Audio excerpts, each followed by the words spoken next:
पनौती मोदी, यह शब्द है वो अभी बहुत ज़्यादा चर्चा में चल रहा है। ज़रा सोचिए, आप विचार कीजिए, एक देश का प्रधानमंत्री है और उसको मतलब पनौती बोला जा रहा हो कि वो पनौती है। ज़रा आप सोचिए, एक देश का प्रधानमंत्री है जो पिछले 500 सालों से है, वो एक कोई भव्य मंदिर था भगवान श्री राम जी का, वो अटका हुआ था और वो उसको बनवा देते हैं, उसको पनौती बोला जा रहा है।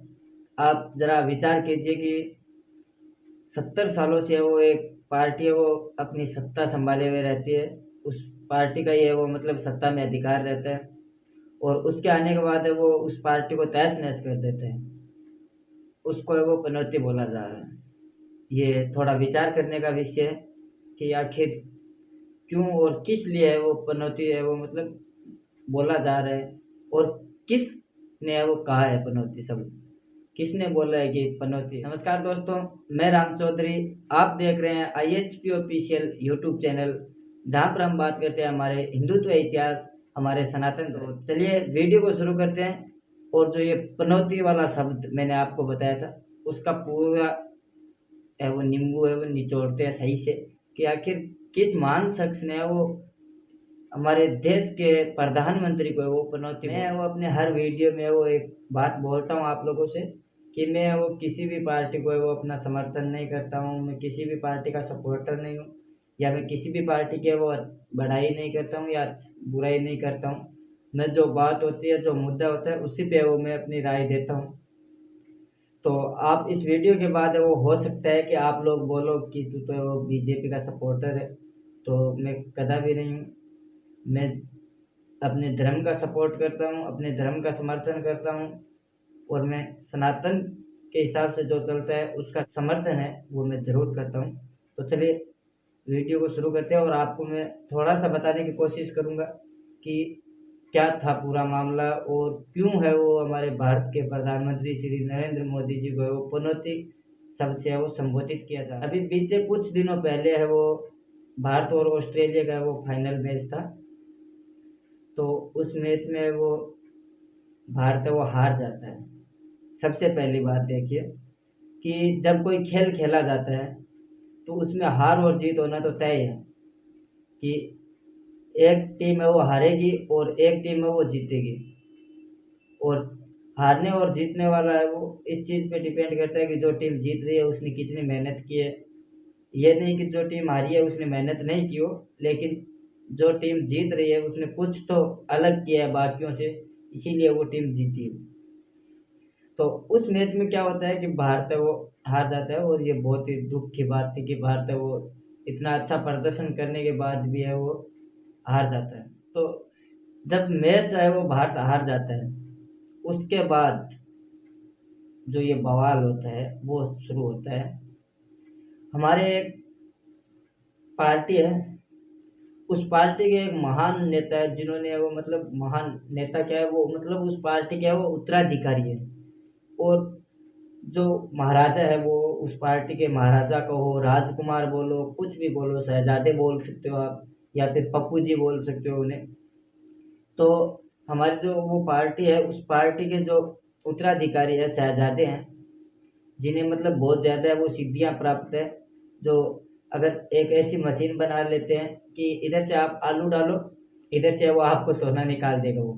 तो ऐसी मतलब सिद्धियाँ प्राप्त किए हुए हमारे महान पार्टी के उत्तराधिकारी और राजकुमार शहजादे श्री पप्पू जी, उन्होंने है वो एक मतलब सभा के अंदर है वो कुछ शब्द बोले थे। वो शब्द है वो मैं आपको प्रॉपरली बताता हूँ कि क्या थे। वो सभा में वो संबोधित करते हुए बोलते हैं कि हमारे लड़के, फिर वापस वही शब्द बोलते हैं कि हमारे लड़के अच्छे खासे है वो वहाँ पे खेल रहे थे और वो पनौती वहाँ पे जाके हरा देते हैं। तो पहले तो है वो हमारे पप्पू जी से ये बधाई देना चाहेंगे कि पप्पू जी ने वो शादी कर ली है, क्योंकि जिस तरीके से पप्पू जी बोल रहे हैं कि हमारे लड़के, तो या तो पप्पू जी आप पहले ये तय कर लीजिए कि आप युवा नेता हैं या 60-70 साल के बूढ़े हैं, क्योंकि जो अपनी बराबर की उम्र के होते हैं उन्हें हमारे लड़के नहीं बोला जाता है। हमारे यहाँ तो मतलब आप सोच सकते हो कुछ अलग, लेकिन हमारे यहाँ पे तो लड़के मतलब जो बड़े बुजुर्ग हैं वो बोलते हैं कि ये हमारे लड़के हैं, ये हमारे लड़के हैं। तो उस हिसाब से मैं बोल रहा हूँ कि ये सब बोलते रहते हैं, पप्पू जी युवा नेता है, पप्पू जी युवा नेता है। तो फिर पप्पू जी अगर युवा नेता है तो पप्पू जी की उम्र से ज़्यादा क्या है, वो पप्पू जी के लड़के कहाँ से आ गए? आप उन्हें दोस्त बोल सकते हो, उन्हें मतलब भाई बोल सकते हो, या फिर कुछ और बोल सकते हो आप। लेकिन ये क्या है कि हमारे लड़के, हमारे लड़के, ठीक है आपकी जो मर्जी आप बोलो, हमें उससे कोई मतलब नहीं है। तो फिर वो जो पनौती वाला शब्द है वो बोलते हैं पप्पू जी नरेंद्र मोदी जी के लिए कि वो पनौती है वो वहाँ पे जाके हरा देते हैं। तो जिस हिसाब से उन्होंने ये शब्द बोले हैं कि पनौती वहाँ जाकर हरा देते हैं, तो उस हिसाब से वो हमें भी कुछ याद आ रहा है कि जब से वो हमारे महान सिद्धियां प्राप्त इस पार्टी के शहजादे राजकुमार जब से इस पार्टी के अंदर आए हैं, तब से वो ये पार्टी बेचारी कभी वापस खड़ी नहीं हो पाई है। तब से वो ये मतलब मजाक के ही पात्र बने हुए हैं। और पप्पू जी की टीम में वो कुछ ऐसे लोग हैं जो उनसे ऐसे काम करवाते हैं कि अगर 2-4 महीने हो गए, कोई उनका मीम है वो मतलब अब चल नहीं रहा है, मीम पुराना हो चुका है, तो फिर वो जो टीम में रहते हैं मेंबर्स, वो कुछ ऐसा करते हैं कि पप्पू जी को एक बार फिर से वो वापस मीम में वो पॉपुलर किया जाता है। क्योंकि और तो है वो राजनीति में तो वो पॉपुलर हो नहीं सकते हैं, राजनीति में तो वो अपने मतलब कदम जमा नहीं पा रहे हैं। तो पप्पू जी है वो मतलब मीम जगत में वो बहुत ज़्यादा फेमस है। अगर आपको कहीं दिखे तो उनके साथ आप सेल्फी वेल्फी ले सकते हो, क्योंकि बहुत बड़े सेलिब्रिटी है वो वैसे भी। अब आप सोचोगे मैं बार बार पप्पू जी क्यों बोल रहा हूँ, क्योंकि पप्पू जी बहुत ही बड़े इंसान हैं। और आप समझ रहे हो तो ठीक है, अगर नहीं समझ रहे हो तो भी ठीक है। लेकिन हमारे लिए वो पप्पू जी है, क्योंकि वो अभी युवा नेता है, छोटे हैं हमसे उम्र में, क्योंकि 15-20 साल के युवा नेता है वो। और उनको पप्पू जी बोलना कोई गलत नहीं है। और जिस हिसाब से इन्होंने बोला है कि पनौती, तो ये वाकई में बहुत गलत तरीका है कि हमें किसी भी शख्स को ऐसे नहीं बोलना चाहिए कि पनौती। और वो तो है वो हमारे देश के प्रधानमंत्री है, हमारे देश की कमान है वो उनके हाथों में संभाल रखी है हमने। तो उनके बारे में वो ये तुच्छ सा पप्पू है वो मतलब ऐसा बोल रहा है कि वो पनौती है, वो पनौती है। अगर वो पनौती होता तो भगवान श्री राम का मंदिर जो 500 सालों से अटका हुआ था वो नहीं बन पाता। अगर वो पनौती होता तो जो 370 है वो नहीं हटती। और क्या क्या गिनवाएं आपको बताइए।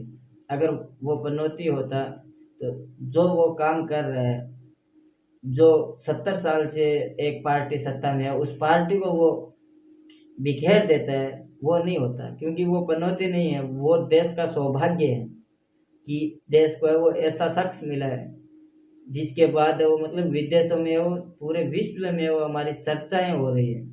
अगर वही पनौती था तो कोविड जैसे महामारी के समय में वो पूरा विश्व है वो हमारा लोहा नहीं मानता हमारे देश का।